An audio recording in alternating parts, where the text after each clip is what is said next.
Africa! The Africa! The struggle! Continue! The struggle! Continue!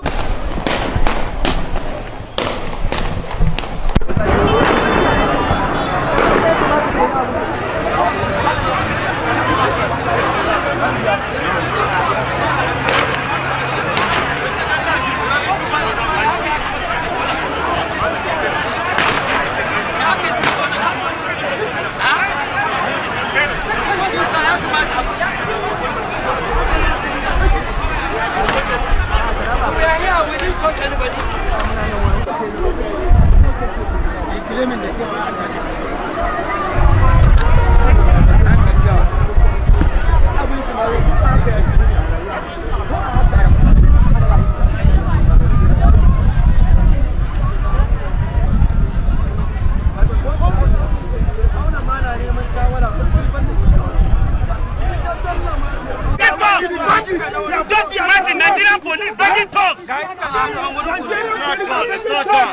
Comrades, sir, can you listen, please?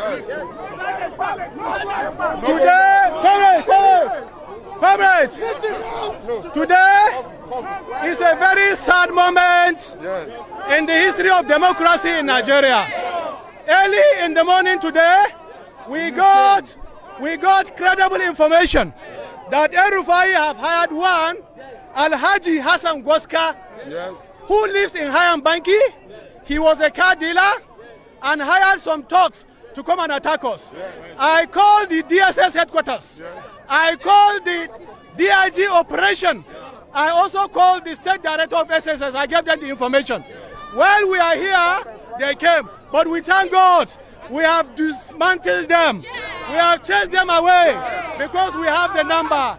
We are not thugs and we are not using thugs. We are using Nigerian workers. And we thank God that we will catch them alive.